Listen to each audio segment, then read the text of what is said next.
앞으로 이자율이 어떻게 될 거다 이런 얘기가 아니라 그냥 딱 불확실성이라고 못을 박았잖아요. 안녕하세요, 박지혁입니다. 자, 우선 주택 거래량 변화를 보시면 작년 동월 대비 8% 정도 하락했고요. 지난달에 비해서는 살짝 상승했습니다. 자, 이 그래프를 보시면 더 이해가 빠르실 텐데요. 자, 파란색 부분이 판매량이고 이 주황색 부분이 평균 주택 가격입니다. 그래서 판매량은 소폭 상승했죠. 여기 보시면은요. 그리고 평균 주택 가격은 계속해서 하락하고 있는 모습을 보이고 있습니다. 근데 자, 여기 보시면 판매량 같은 경우는 지금 1월이죠. 작년 1월 보면 12월에 바닥을 찍고 올라간 게 보이죠. 그리고 그 전에도 보면 이때는 그 전 12월과 비슷한 수치를 보이고 있죠. 그래서 지금 추세선을 보면 내려갔다가 올라갔다가 내려갔다가 올라갔다가 내려갔다가 높고 낮음은 조금씩 틀리긴 하지만 이 전체적인 추세는 지금 유사하죠. 그리고 이제 평균 주택 가격도 보면 최근에 26,000불 정도 하락했습니다. 전달에 비해서요. 평균 주택 가격이요. 그래서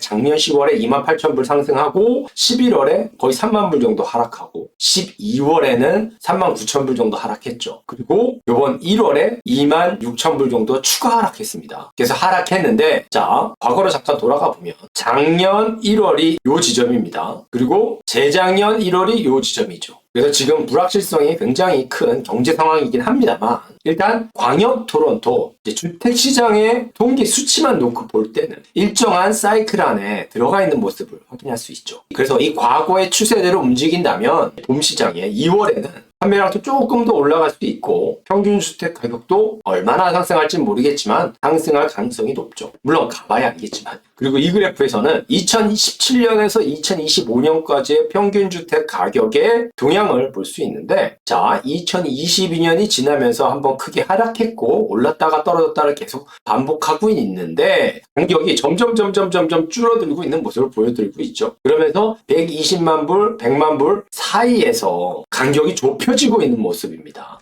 자, 그리고 주택 유형별로 평균 주택 가격을 보면 지금 타운하우스를 제외하고는 시티 오브 토론토 쪽은 다 하락했습니다. 단독주택, 세미디태치, 콘도, 시티 오브 토론토 지역은 416 지역은 다 하락했죠. 근데 여기서도 이제 확인할 수 있는 게 단독주택, 세미디태치, 타운하우스 올랐다 내렸다 하긴 하지만 과거 동월과 비교해보면 주택 가격 부분에서는 어느 정도 안정권을 찾은 듯한 모습이에요. 자, 여기 보시면 단독주택 같은 경우는 작년 1월 여기죠. 재작년 1월 여기입니다. 근데 올해 1월은 여기에 있죠. 큰 차이가 없죠. 그리고 반단독 같은 경우는 올해가 요 지점이고 작년이 여기였고요. 재작년이 요 지점이었습니다. 올해 조금 더 떨어진 것 같긴 한데 이것도 큰 차이가 없죠. 그리고 타운하우스 같은 경우는 올해가 여기고요. 작년이 요 지점이고요. 재작년이 여기입니다. 그래서 타운하우스 같은 경우는 오히려 살짝 오른 느낌이긴 한데 뭐 별 차이 없죠. 하지만 이제 콘도 같은 경우는 지금 이 지점이죠. 작년에는 여기였습니다. 이 시점이었습니다. 벌써 떨어졌죠, 많이. 그리고 재작년에는 여기였어요. 그래서 콘도 유형 같은 경우는 아직도 조정 중인 게 보이죠. 자, 그런데 이제 이런 평균 주택 가격의 추세와는 달리 홈 프라이스 인덱스 같은 경우는 조금 다른 모습을 보여주고 있습니다. 보시면 특히 할튼 지역, 서쪽 지역 같은 경우는 살짝 상승하고 있죠. 필 지역도 그렇고요. 그리고 부분적으로는 아직도 하락하고 있는 모습이 보이고 있습니다만 전체적인 하락세는 살짝 줄어든 그런 뉘앙스입니다.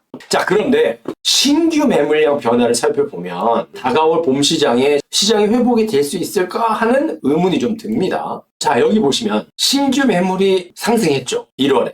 근데 뭐 많이 급격하게 상승하긴 했습니다만 이 상승 자체가 문제되지는 않아요. 왜냐하면 이 전년도, 전전년도, 그 전에도 그랬고요. 매월 1월에는 신규 매물이 올라갑니다. 봄 시장이니까 팔려는 사람들이, 기다렸던 사람들이 겨울 시장 지나면서 시장에 내놓잖아요. 그러면서 이건 당연한 건데, 근데 이슈는 자, 파란색이 이제 재고인데 재고는 계속 이렇게 올라가고 있죠. 지금 여기 보면 2022년에는 여기에 있었는데 2023년의 봄 시장은 더 높죠. 여기서 시작하죠. 2024년은 여기고요. 2025년은 여기에요. 그러니까 매물이 소진되지 않은 상태에서 계속 시장에 매물을 쌓으면서 거래가 이루어지고 있는 겁니다. 이거는 사실은 두 가지로 해석을 해야 됩니다. 하나는 그냥 말 그대로 시장에 매물이 많이 있다는 그 팩트를 보여주는 거고요. 또 하나는 이 바닥에 쌓여있는 매물이 살 만한 가치가 없는 거죠. 그러니까 가격 대비요. 그러니까 2021년 이 핫했던 이 시장에서는 그렇게 시세에 비해서도 가치가 없었던 매물들이 불티나게 팔려나갔죠. 지금 그런 시장이 아니라는 거죠. 완전 바이어 시장이니까. 그래서 그런 매물들은 쌓여 있는데 똘똘한 매물들은 팔려나가는 겁니다. 그러니까 완전히 부동산 시장의 매물도 양분화되고 있는 거죠. 자, 그리고 이번에는 매물로 나온 주택의 시장 체류 시간을 한번 살펴보면은요.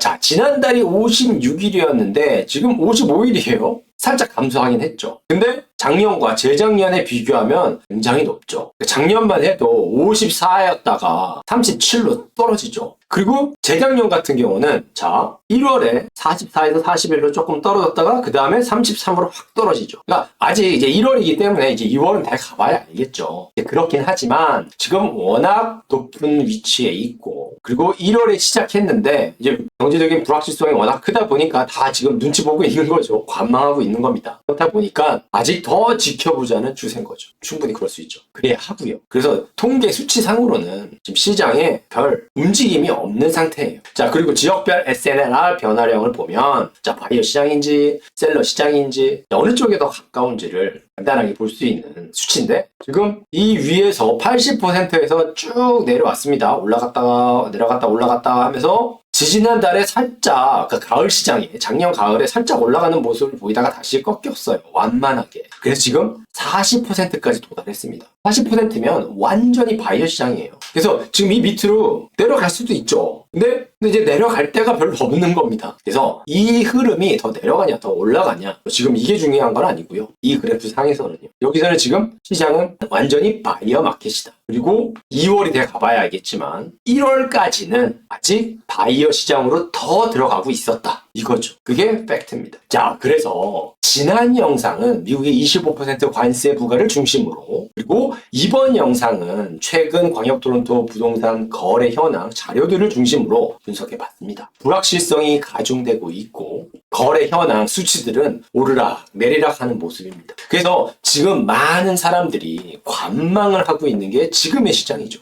예를 들어서 어떤 분은 큰 집으로 이사를 가고 싶은데 지금 시장이 너무 슬로우해서 집을 팔기가 어려워서 난감하다고 말합니다. 그러니까 내 집을 팔아야 더 큰 집을 살 수 있잖아요. 근데 방금 전에 제가 말씀드렸듯이 지금 바이오 시장이잖아요. 완전히 바이오 시장. 근데 이 셀러 입장에서 보면 이분은 셀러죠. 바이어가 될 거지만 아직 판 게 아니기 때문에 셀러입니다. 이 셀러가 보기에 이 시장은 못마땅하죠. 그래서 지금 시장을 계속 관망하는 거예요. 조금이라도 더 올려서 팔고 싶으니까요. 당연하죠. 셀러니까. 자, 이런 경우 앞으로 내 집을 팔고 더 큰 집을 살 수 있을까요? 안타깝게도 저는 어려울 거라고 생각을 합니다. 왜냐하면 지금 내가 팔아야 할 집이 싸게 팔아야 되니까 이게 싫은데 그럼 시장이 좋아지면 내가 팔 집만 오를까요? 내가 사고 싶은 큰 집은 더 크게 오르겠죠. 한편 어떤 분은 이제 드디어 이제야 기다리던 금리가 떨어지는가 싶더니 이제 관세 때문에 시장을 더 지켜봐야 한다고 합니다. 그렇죠. 불안하죠. 오죽하면 캐나다 중앙은행 총재도 앞으로 이자율이 어떻게 될 거다 이런 얘기가 아니라 그냥 딱 불확실성이라고 못을 박았잖아요. 그런데 이 관세 이슈가 과연 언제 해결될까요? 과연 해결된다면 또는 그 과정에서 금리는 과연 계속 떨어질까요? 또는 내 일자리는 보전이 될까요? 그렇다면 경제 상황은 과연 더 좋아질까요?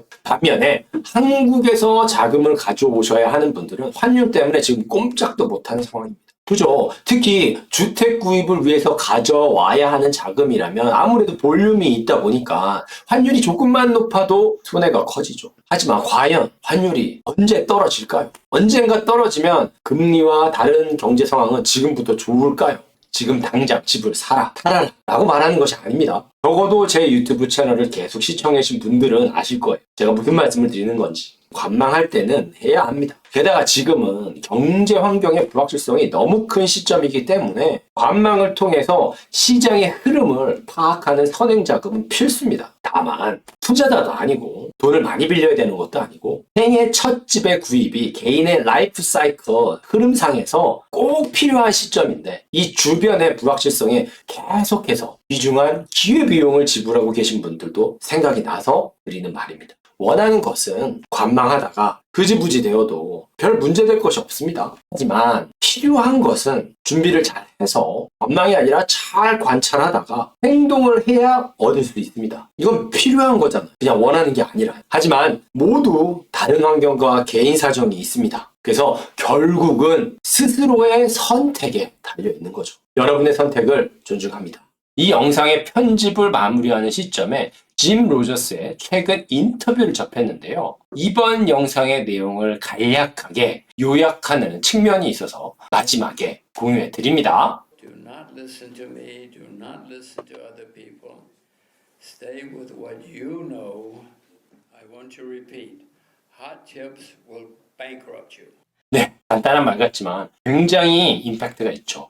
대부분의 사람들이 쉬운 방법 또는 나를 잘 모르는 다른 사람의 전문적인 소견을 듣고 싶어 하죠. 물론 당연히 참고는 해야 됩니다만 그 모든 것들 이전에 나를 잘 알고 내가 잘 할 수 있는 걸 하라는 거죠. 지금 같은 초불확실성의 시대에 다시 한번 생각해 봤으면 합니다.